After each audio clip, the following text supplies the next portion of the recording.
Hello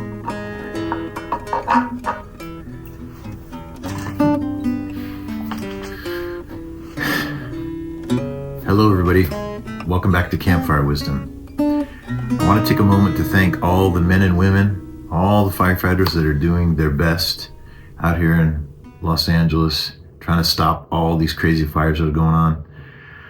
Firefighting is a brutal job in and of itself, and you haven't had any help from the weather, the winds, all that kind of stuff. So I just want to say thank you for keeping me and my family safe. I appreciate all the work you do. Welcome to Campfire Wisdom. Grab a seat around the fire and tell us your story. I think you notice we're doing things a little bit different here. So I've just finished probably a bunch of takes wondering if I've got what I wanted to get, and I'm realizing that like all of this like trying to be precise and all this nonsense is actually kind of exhausting and kind of robbing me of the experience of just connecting with you. So with your permission, I've got a few notes here that I'd like to hit. I'm not going to read them verbatim, but I would just like to make sure that I hit on them because it definitely came from me, but I think trying to generate it in like a pseudo scripted response seems disingenuous, and it doesn't seem like me. So I hope you like a new setup. We're going to play around with it here a little bit. Got my handy dandy water bottle. I've got some props over here that we're going to talk about here in a little bit. Yeah, why are we here? Well, I started Campfire Wisdom 7 years ago, and the intention was to catalog our camping trips. Super simple, right? Oh, I want to remember the stories that we tell each other and look back in it, share it with my kids, my loved ones, and just have it for myself, right? Well, as time has gone on, things have changed dramatically in my world. I've got kids now, I'm married, I'm starting a new career as an educator, and spending time, with my family and with the kids at school, I realized that there is an absolutely huge opportunity here to not just share my experiences, and kind of leave it at that, but maybe to take it to the next level with my kids. I don't know, maybe get them involved at some point, but I want to catalog all these adventures. I want to my kids are 4 and 6, so they're at that age where they're just like, they're sponges, right? They will soak up anything. They want to do stuff. They want to be with me, right? And that's not going to be something that's going to happen forever. So I want to take advantage of that time and go adventure and go do stuff. So part of that whole adventure thing is to kind of, in some ways, create it, right? I've camped before. It was me. Then it became my wife, Gisela, who went along.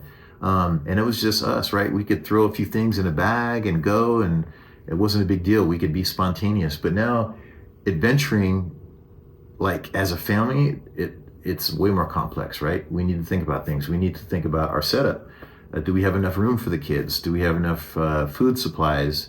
Do we have sufficient gear if something were to happen? So part of that is actually exciting for me because we are starting from scratch. I have everything that I need to camp by myself.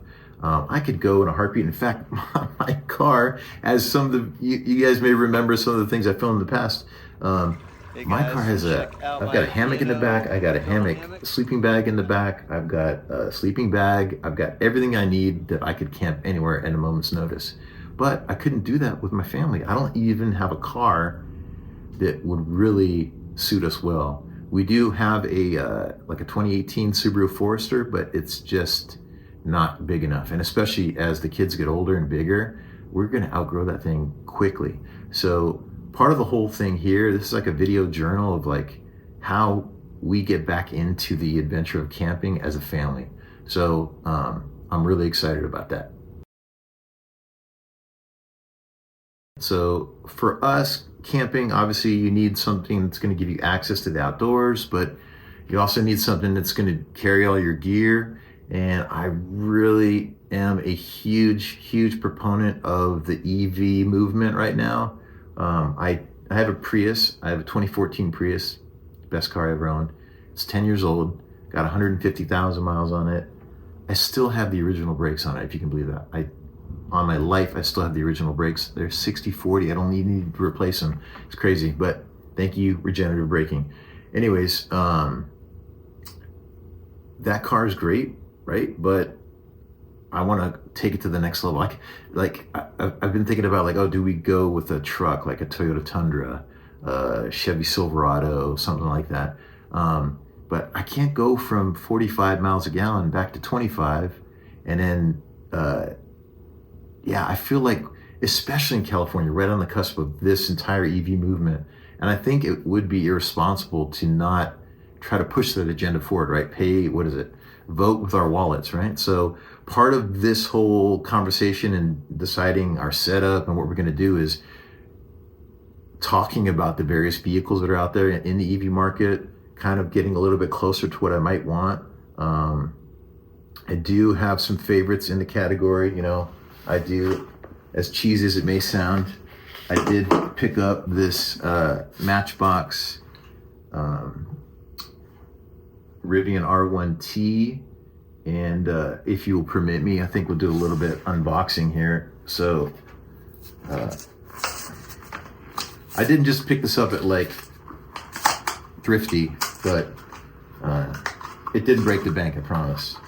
So all right, let's check this out. I'm usually a Hot Wheels guy, but they only had this available in Matchbox.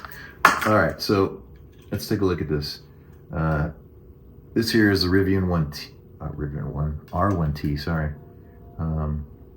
What year do they say this is? They don't, just Rivian R1T. Okay, so this is not the color that I would go with. This is kind of like a forest green, kind of like the color of these trees here. I would go with what they call El Cap Granite. Just kind of, well, it's kind of like the gray on the other side over here. Okay, anyways, the wheels are nice, but anyways, this is kind of what I'm leaning towards. I just got to make sure that that's the right choice for the family, but this is going to have to suffice as my R1T for now, if that's the path I go. All right.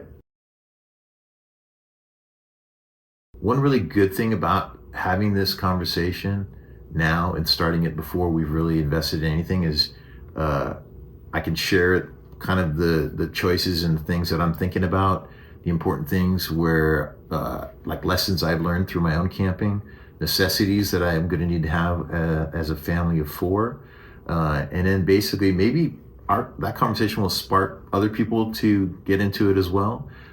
There's a lot of things to think about. I know, obviously I've talked about trucks, but are we thinking about a trailer?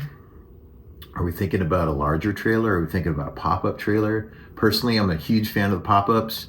When I was a kid, we had a Dodge van and we towed a StarCraft pop-up trailer.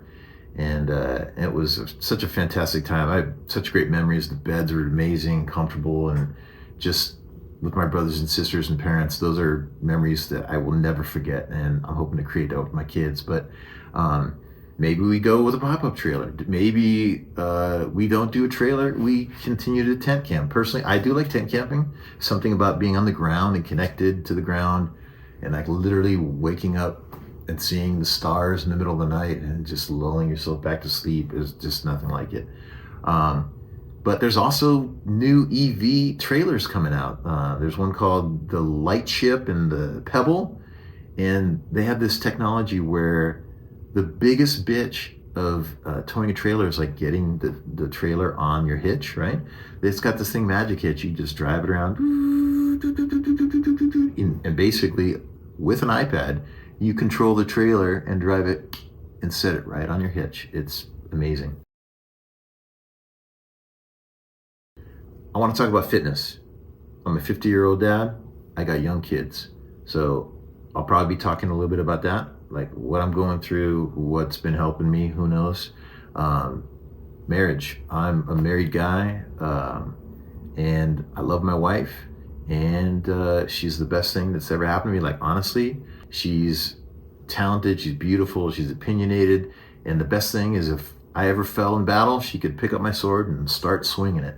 So at some point, I'd like to get her on here. There's this little thing that we do where we make notes about the funny things our kids do, and then we kind of just create a voice memo and just talk about it so we can kind of remember that. But this would be kind of another way to kind of make sure those memories live on forever. I've always been a fan of MMOs. The first one I ever played was EverQuest, and there are stories of me. I mean, this is in my teenage years, but falling asleep at the keyboard. And I'll let someone else tell you that story down the line. But always been a huge fan. I just like the fact that they put you in this world and you're experiencing that, right?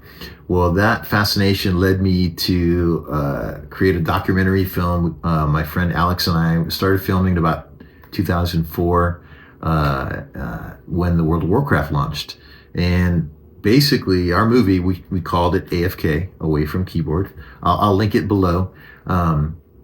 But we follow a group of friends as they, download the game when it first comes out. We follow them for 7 years and just basically follow their experiences both in real life and in Azeroth. So I still do play the World of Warcraft. I love it. Blood Elf Paladin for the Horde. Your faith is strong, Paladin, but will it falter in the darkness? Remember the sun well. From time to time, I'll probably be talking about the World of Warcraft. I don't play as much as I would like to, but I do get a chance to tank a few dungeons here and there. So I am a tank. I play Paladin. So if you need a tank, let me know. Gear, right? We got to talk about some of the cool gadgets that are out there that I'm interested in. And I thought that today would be a good time to talk about one of my favorite gadgets and give you a little story to go along with it, because I do like telling stories. So this right here is a mini mag light, and I was gifted this mag light many years ago by my dad, and I don't know if you can see this. My name is etched into this. So there was a period of time growing up where my dad was obsessed with an engraver. So literally he engraved everything. So this has been a fantastic flashlight. This is 127 lumens, so it's old. I think I got it in, I'm not even kidding you, probably the mid to late 90s, but it has officially died. So there are 2 AA batteries stuck inside of there, and the base of it's all corroded. I have tried everything in my power to get them out. Obviously, puncturing a battery is not a good thing. I've banged this thing. I don't even know what to, right? Can't get this thing out. But my wife thinks she can save it, so God bless her. If she can, that would be amazing. But I had to replace it, right? You can't be without a flashlight. But there are so many cool flashlights out there, so what do I get? I get the exact fucking flashlight, right? Because this is an awesome design. And this mofo is 332 lumens. This shit is fucking bright. Ooh, trip out the camera a little bit. But this thing's amazing. It's my favorite color, gray. And yeah, I love this thing. So I think this was like 30 some bucks on Amazon, if I'm not mistaken. But this has the LED, as opposed to this is an original lamp. I don't know for those of you guys who are nostalgic about it, but it had that original lamp that's stored in the cap, and you could just take the bulb out like this with the 2 prongs and then put it back in. So pretty cool. Anyways, I'm sold on this big thing. So if you need a new flashlight, I would love to hear the flashlights that you guys are into, because there's some people I know that that's their obsession. They basically collect flashlights. So pick up one of those flashlights. I'll actually put a link in the comments, or not, wait. I'll put a link below. I'm new to this, sorry. So we got that. I do have my campfire. Obviously I'm not gonna have a campfire in my garage here, but the spirit of the elements will be with us.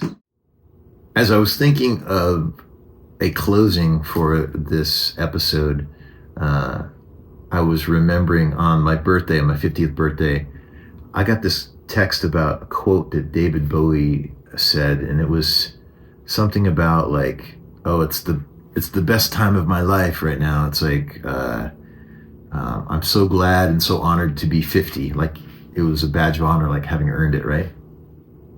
And I kind of feel the same way. I don't feel 50. I feel younger, right? Maybe I've always felt young at heart, but I was kind of trying to look for a quote. So I didn't find that exact quote, son of a bitch. And it was probably fake, right? This was on like some social media thing. Probably someone made it up. But there was a couple of good quotes that he did have. And I am going to read these because I don't want to mess them up, because we're quoting an individual here, right? And see, I'm using glasses now too.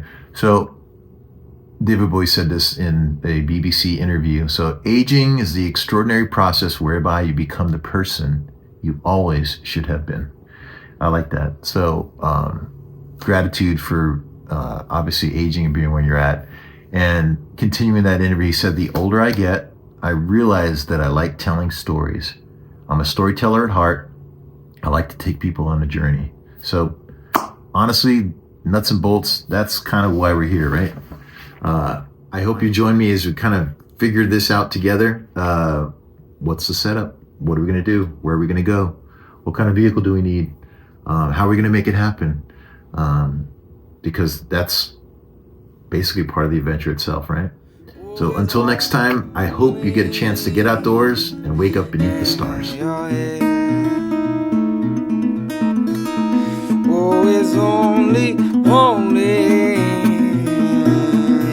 Campfire Wisdom is brought to you from the hills of Rancho Cucamonga. We'd like to thank the men and women that protect our national parks and forests.